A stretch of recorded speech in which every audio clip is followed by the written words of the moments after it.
conhecida como a sétima arte, o cinema é uma das formas de cultura mais consumidas. É uma fonte de entretenimento e de cultura que passou a estar acessível a todos. Apesar do gosto pelo cinema ser transversal a todos os públicos, ainda existe um preconceito do espectador português para com os filmes produzidos em Portugal. O investimento para a cultura é reduzido e no cinema isso não é exceção. Quais as dificuldades encontradas por cineastas e produtores em Portugal? O que é que a população portuguesa tem a dizer sobre o cinema português? Estas são algumas das questões para as quais o Repórter E2 procura resposta. O cinema português está longe de ter uma relação de proximidade com o público nacional. O número de salas de cinema é cada vez mais reduzido e há pouca aposta em filmes de produção nacional. Apesar do sucesso dos filmes portugueses em festivais internacionais, a tendência não parece inverter-se. O cinema português é um cinema que tem um público muito diverso, que costuma ter bons resultados na bilheteira comercial, mas depois acaba por ter uma circulação nos festivais de cinema, as galerias de arte, e parece-me que o importante é perceber que o público é uma realidade muito complexa, que existem diversos públicos e é preciso também pensar nessa especificidade desses públicos.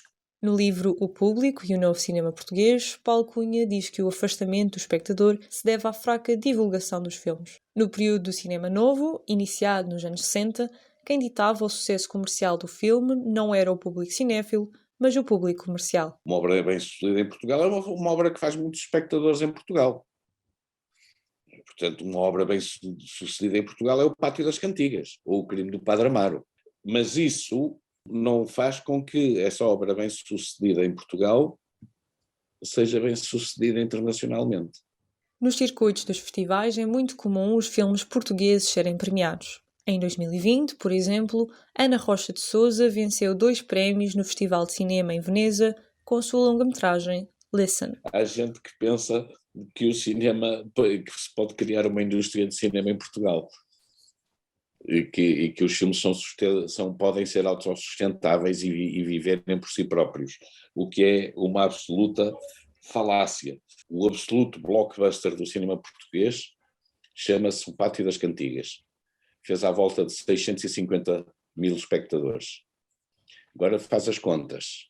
Desses 650 mil espectadores, só 20% da receita é que revertem para a produção. Mas um blockbuster como o Pátio das Cantigas acontece uma vez em cada 50 anos. No estudo sobre o público cinema, a investigadora Susana Freire, da Universidade Técnica de Lisboa, concluiu que a cinematografia portuguesa tradicional se aproxima mais do cinema de autor europeu do que do cinema comercial americano. O cinema de autor não é um opositor ao cinema comercial. Aliás, há muito cinema de autor que também é cinema comercial. Portanto, eu encaro a ideia do cinema comercial como aquele cinema que circula mais. Aquilo que eu acho que é fundamental é trazer cada vez mais o cinema de autor para as salas de cinema comercial. Também tenho essa sensibilidade de programar cinema diverso. O cinema comercial é um grande negócio para algumas pessoas. Isso é verdade. E para que pessoas? Para os distribuidores e exibidores, as empresas que têm os multiplexes, porque estão a estrear filmes a custo zero, não pagaram por eles, e quando pagam são coisas simbólicas. Por exemplo, para o Fátima pagaram. Eles pagaram 150 mil euros, que não é grande coisa. O streaming não é uma novidade. Trouxe um maior conforto e flexibilidade aos consumidores, mas veio alterar a relação do público com as salas de cinema. Eu acho que estas plataformas são importantes, sobretudo como complemento à sala de cinema. Não podem nunca ser uma substituição dessa experiência, porque o cinema é uma arte coletiva na sua concepção, mas é também uma arte coletiva na sua fruição, e nós não podemos esquecer que o cinema foi feito, não é, para ser visto numa sala com outras pessoas, e essas pessoas muitas vezes desconhecidos. A história do cinema português está repleta de altos e baixos. Dentro do próprio setor, a sua morte já foi anunciada várias vezes, mas as obras, os seus autores e produtores continuam a contrariar esses presságios. Portanto, eu não encaro com grande dramatismo e potenciais mortes do cinema, porque sei que irá sempre ressurgir outra forma de ter essa experiência. O importante é manter aquilo que para mim são características fundamentais do cinema, a sua dimensão coletiva e na produção e no momento da exibição. E acho que o cinema português vive hoje um momento de grande criatividade, de grande vitalidade. São poucos os momentos em que o cinema português não esteve a passar dificuldades, quer na produção, quer na circulação dos filmes. Porém, sempre conviveu com as limitações e, ao longo das décadas, soube contorná-las através de processos mais criativos e originais. Neste Panorâmica, vamos estar à conversa com a Anete do Hizine Moharai, programadora no Festival de Veneza e diretora da Filmin, uma plataforma de streaming focada em cinema independente e nos clássicos do cinema mundial. Nesta conversa vamos falar sobre a importância dos festivais para a visibilidade do cinema português e do impacto destas plataformas para a distribuição e para o contacto dos filmes portugueses com os espectadores. Vivemos um momento em que as plataformas de streaming aumentaram exponencialmente devido ao contexto pandémico e ao confinamento prolongado. A facilidade de acesso, o aumento dos respectivos catálogos de filmes e séries e da variedade de conteúdos oferece aos espectadores novas possibilidades e cria novos hábitos de consumo de produtos audiovisuais. Em Portugal, para além das operadoras a nível global, existe uma plataforma de streaming chamada Filmin, que se destaca pelos seus conteúdos e pela atenção dada ao cinema independente. A sua diretora é Anete do Hizine Moharai. Fixada em Portugal desde 2015, é programadora na Semana da Crítica do Festival de Veneza e agente de vendas. Tem apostado na Filmin como o seu compromisso mais estável com o cinema. Anete, antes de mais, muito obrigada por ter aceitado o nosso convite. A Filmin é uma plataforma de streaming de vídeo dedicada ao cinema clássico, independente e de autores. De onde surgiu a ideia de criar este projeto? Bem, Filmin já existia como ideia, como empresa. É uma empresa espanhola que existe e opera em Espanha desde 2008 e digamos que fomos nós, a nossa equipa, que reparando que, ao contrário do que acontecia nos demais países europeus, em Portugal não existia uma plataforma VOD de cinema independente e na altura em que nós começamos o processo não existia nenhuma plataforma VOD, nem as grandes empresas. Então fomos nós que contactámos eles para perceber qual era a opinião deles sobre abrir uma plataforma em Portugal. E foi assim que começamos a colaborar até que lançamos a versão portuguesa em 2016. Como é que funciona a seleção de um filme para um catálogo da Filmin? Digamos que nós não fazemos tanto a seleção título a título, como colaboração estreita com os distribuidores nacionais e com os detentores de direitos em Portugal, ou seja, nós dependemos dos catálogos que os distribuidores portugueses compram para o território nacional. E nós confiamos nos nossos parceiros, por isso não fazemos seleção do que eles adquirem para o território. Já com digamos, filmes um bocadinho mais pequenos ou a nível nacional, aí fazemos algum tipo de seleção, sim, ou seja, tem que ter uma certa qualidade, obviamente é muito subjetiva a nossa opinião, mas digamos que tentamos manter um certo nível dos filmes nacionais em comparação com o resto do catálogo. Durante a pandemia, a Filmin associou-se a alguns festivais de cinema que não se puderam concretizar em sala. Como é que foi essa experiência e no que é que ela consistiu? Foi novo, nós já tínhamos feito algumas estreias de filmes que não tinham ido porque não tiveram oportunidade, não puderam ir para a sala, e depois tivemos a experiência, digamos, o primeiro festival que fizemos inteiramente online e que não era para ser, mas foi devido às contingências de saúde e da segunda quarentena, foi o Kino, o Festival de Cinema de Expressão Alemã, cuja programação era realmente ótima. Reparamos que funcionava muito bem para o nosso público, mas também conseguimos chegar a outros públicos que de outra maneira se calhar não teríamos chegado tão rapidamente e tão facilmente. Enquanto que normalmente o festival só acontece em Lisboa, eles através de Filmin conseguiram, digamos, levar o cinema alemão por todo o território e tiveram mais do dobro dos espectadores que tinham ano passado no seu evento físico. Digamos, foi uma mais-valia, foi interessante, eram todos resultados que nós não estávamos bem contabilizaram, não tínhamos a certeza, porque nunca tínhamos feito, mas foi muito interessante constatar que também a própria imprensa deu muita atenção ao festival, por muito que tenha sido só online, ou seja, os filmes eram fortes, a programação merecia a atenção da imprensa e teve. Isso foi interessante, assim como teve a atenção do público e até mais do que nós estávamos a contar. Enquanto programadora de um festival de classe A, como é o caso do Festival de Veneza, como é que sente que a cinematografia nacional é vista internacionalmente? Eu acho que há uma grande curiosidade e há sempre muita atenção dada ao cinema português. Há um grande respeito pelos autores portugueses e pelos que eles fazem.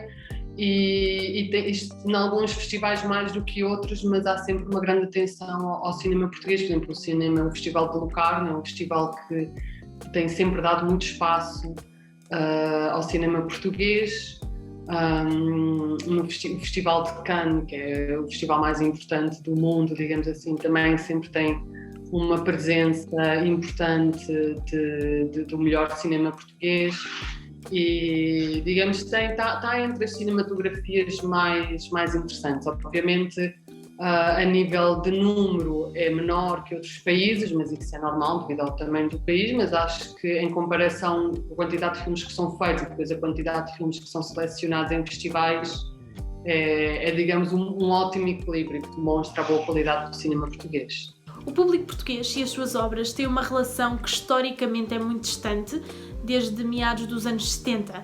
Quais são então os principais fatores para esse distanciamento? Digamos que muito grande parte do cinema português que se faz ultimamente, e não tão ultimamente, mas digamos que não é um cinema muito comercial. E por outro lado, eu não acho que seja tanto um distanciamento dos cineastas portugueses como um distanciamento do público em relação a cinema no geral. Ou seja, as salas estão a ter cada vez menos público, o tipo de filmes que são vistos são os grandes blockbusters. Por isso acho que não é só em relação ao cinema português, acho que é uma questão que engloba toda a indústria do cinema no geral. As pessoas estão-se a habituar muito a ver conteúdos em casa e estão-se a virar muito para as séries. Acho que as pessoas estão a perder um bocadinho a paciência de se comprometerem para ver um filme, especialmente em sala, quando em casa podem ver episódios de séries e se não gostarem passam para a frente e não sentem que seja um compromisso tão grande. Por muito que depois vêm 2, 3, 4 episódios, acabam por ficar 3, 4, 5 horas à frente do ecrã, quando um filme até dura menos.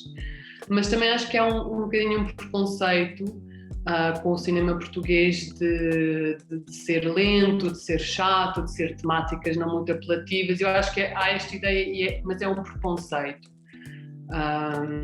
Acho que há cinema português muito, muito irónico, que pode chegar a muitas mais pessoas daquilo que chega. Casos recentes, longas-metragens, como o Liston, de Ana Rocha de Sousa, e o Vitalina Varela, de Pedro Costa, ganharam em anos muito próximos prémios de relevo em contexto de festivais internacionais, mas o primeiro teve muito mais público em Portugal, chegando a fazer parte dos filmes mais vistos em sala desde 2004.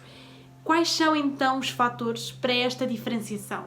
Bom, no caso do Listen, também o facto de ser muito em língua inglesa também ajuda para o público, ajuda para ter mais público. Também teve uma distribuição muito, muito forte, teve uma empresa muito forte por trás do filme, que o conseguiu pôr em muitas salas e fizeram também um ótimo trabalho de promoção, mas houve outros casos, por exemplo, o Variações, também foi um filme que teve muitos espectadores e que falou muito aos portugueses, sendo o Variações uma personagem muito importante e nunca se tinha feito um filme sobre ele. Por isso que acho que há casos populares, digamos, há casos de filmes portugueses que têm uma boa recepção do público, mas a imagem que há é que não tem. Também o São Jorge, do Marco Martins, é outro filme teve muito boa recepção do público, mas a ideia que se tem é que não. Já o Vitalina Varela, do Pedro Costa, é um filme honestamente mais difícil e não é um filme para todo o tipo de público,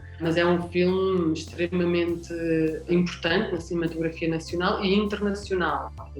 É um filme que também teve distribuição noutros países, tal como os outros filmes que mencionei, mas claro que esse filme tem um público mais específico, mais cinéfilo, digamos assim. Anete, mais uma vez, obrigada por ter aceitado o nosso convite e até uma próxima. No Made It de hoje, o convidado é Pedro Peralta, um ex-estudante da Escola Superior de Comunicação Social, licenciado em Audiovisual e Multimédia. O seu percurso conta com várias curtas-metragens como realizador. Atualmente, trabalha na distribuição da produtora Terra Treme Filmes e vai contar-nos como ingressou no mundo do cinema português e de que forma concretizou as suas obras. O meu nome é Pedro Peralta e esta é a vida de um realizador e distribuidor de cinema. Eu trabalho numa produtora chamada Terra Treme Filmes e, portanto, está ao meu cargo a distribuição dos filmes nos festivais, e também uma coordenação da distribuição comercial, ou seja, quando os filmes estreiam nas salas portuguesas. Depois tenho também desenvolvido um trabalho como realizador de cinema. Até o momento fiz 3 curtas-metragens. Eu, quando fui para a ESCS, eu queria fazer cinema, mas confesso que não tive coragem suficiente de ir logo ao encontro do meu desejo e daquilo que eu sinto que é a minha vocação. E fui para a audiovisual porque tinha esta dimensão do audiovisual, da escrita, da comunicação, que me interessava também muito. Foi imensamente útil porque percebi muito claramente o que é que eu não queria fazer. E às vezes, para percebermos o que é que queremos, vale a pena começar por aquilo que não queremos fazer. Depois, quando acabei de facto a licenciatura, aí tinha compreendido que queria só fazer cinema e só trabalhar em cinema exclusivamente. As minhas 3 curtas-metragens chamam-se No Pepe Munanti, Ascensão e Noite Perpétua. E eu acho que elas acabam por fazer uma trilogia em que se nota uma intenção, um conjunto de ideias, uma busca por uma identidade, por uma forma de contar histórias, e que depois essa forma amadureceu com a Ascensão. São histórias que falam sobre mim, sobre a forma como eu vejo o mundo, mas que também são... É um meio que eu tento utilizar para encontrar o outro e tentar encontrar um verdadeiro diálogo, ou seja, convidar o outro, o espectador, quem vê o filme, a poder partilhar esta história comigo.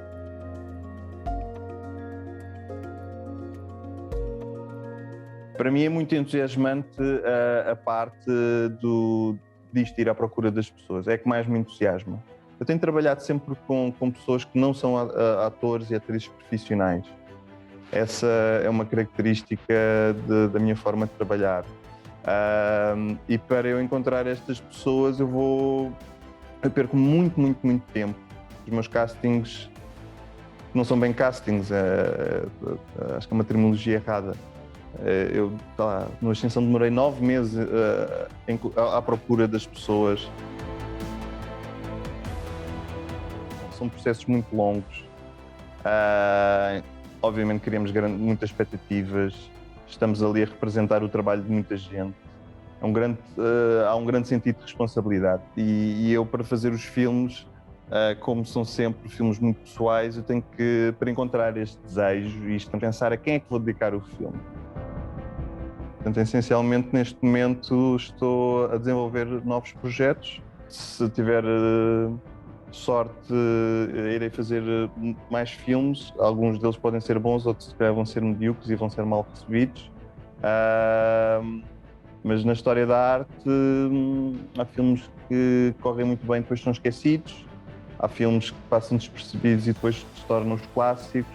Acaba por ser um bocadinho o tempo a fazer esse juízo e a apurar o que é um bom filme ou não. Eu acho que só passados muitos anos é que eu vou agora olhar para trás e ter uma melhor ideia dos filmes que eu estou a fazer.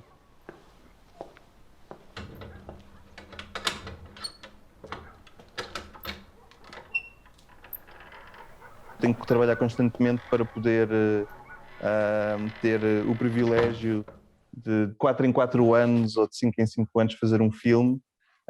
E portanto, como sai tipo do pelo, é uma coisa que é o meu pequeno sonho. E é aquilo que eu constantemente, quando olho para o futuro, penso, ok, é por isto que vale a pena trabalhar, é por isso que vale a pena todo o esforço. A produção de um filme é uma jornada complexa e com muitas tarefas a realizar. Atualmente, os alunos da Escola Superior de Comunicação Social produzem várias curtas-metragens. Neste Bastidores, acompanhamos a produção de uma dessas curtas, da autoria dos colegas da Licenciatura de Audiovisual e Multimédia, e como se passa uma história do papel para a ação.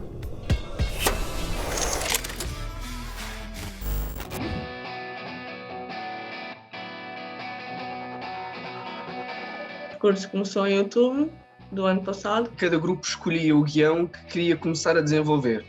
E havia várias opções, ou podíamos deixar o guião tal e qual como estava, ou podíamos, se achássemos por bem, reescrever o guião, alterar algumas coisas, ou até reformular completamente o guião. E foi isso que nós fizemos. Agarrámos no guião, que originalmente se chamava Adélia e a Sua Vida Louca. Era uma história sobre uma rapariga que tinha esquizofrenia, e ela vivia numa dualidade muito grande. Então a minha primeira reação foi, ok, a Adélia em si é uma boa personagem, mas nós não podemos contar esta história em 4 minutos. E por isso reescrevemos. Mas a personalidade em si nós quisemos manter. A personagem, a Adélia, tinha várias pequenas peripécias em que a visão que ela tinha dos acontecimentos e a visão que as pessoas à volta tinham, muitas vezes não encaixava. E era um bocadinho essa hipérbole que nós vemos e o que as outras pessoas também veem dessa mesma coisa. E isso eventualmente foi dar muitas voltas e foi dar àquela história que nós agora temos. A curta é basicamente uma rapariga, mais ou menos da nossa faixa etária, que tem alguns problemas de autoestima, ou seja, ela não acredita muito na capacidade dela. E tem uma melhor amiga, que é a Matilde, que é completamente o oposto da Adélia. A Matilde é muito confiante, tem uma série de características que a Adélia gostava de ter. Há assim uma certa visão da Adélia em querer ser como a Matilde. Mas de certa forma não consegue. Então a curta acaba por ser um pouco a luta interna entre ela, saber que é assim e querer lutar contra isso. A nossa escrita de guião foi mesmo por brainstorming, ou seja, juntaram-se 5 pessoas, começámos a imaginar ao mesmo tempo, tipo conversa de 8 a falar todas ao mesmo tempo, aquilo que a Adélia diria. Depois tivemos de passar à fase do casting mesmo, para selecionarmos as atrizes que iriam desempenhar os papéis na nossa curta. Tínhamos uma atriz que estava a fazer o seu casting, enquanto esperávamos que a próxima chegasse, abríamos um guião e pensávamos, ok, que tipo de planos é que vamos fazer? Como é que vamos mostrar esta cena? Como é que queremos que isto avance, tipo, em termos visuais mesmo? A nossa curta-metragem tem 6 cenas, então nós escolhemos gravar 3 dias, 2 cenas por dia. No último dia de gravações, quando fomos levantar o equipamento para seguir para o espaço, nos dizem que, espera, mas os microfones, já não temos microfones de wireless. Escusado é dizer que depois na rodagem isso levou a grandes contratempos. Nós passámos o dia todo, a tarde toda a gravar e não conseguimos perceber os erros que estávamos a fazer. Só depois, quando exportámos tudo para um computador com um ecrã maior e conseguíamos ver as coisas em grande, aí é que víamos os carros a rastejar lá ao fundo, via-se tudo, via-se os carros, a atriz sentava-se e via-se um cabo aqui atrás.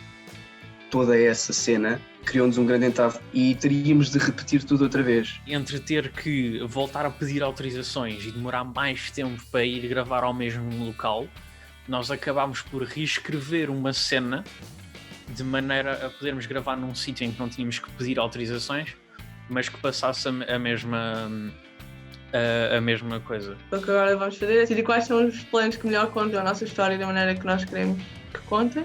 Depois é mesmo a fazer a edição para depois entregar o curta-metragem final. Esta curta significou muito para mim. Foi um processo trabalhoso, mas no fundo acho que foi giro e todos aprendemos um pouco. Experiência acima de tudo. Eu acho que este foi dos projetos que mais deu a entender o meio em que eu poderia vir a trabalhar. Eu tive que, lá está com a Adélia, acreditar mais em mim, de maneira a que acreditasse que eu podia ensinar-lhes de facto alguma coisa. Então acabou por ser um bocado isso para mim, uma prova de que eu consigo fazer isto e eu consigo fazer isto bem suficiente até para ajudar talvez alguém. Chegámos assim ao fim desta viagem cinematográfica. Estamos de volta em breve com mais novidades. Entretanto, não percas os nossos conteúdos exclusivos. Acompanha-nos no Instagram e no Facebook em e2.escs e no YouTube em e2escs. Até para a semana!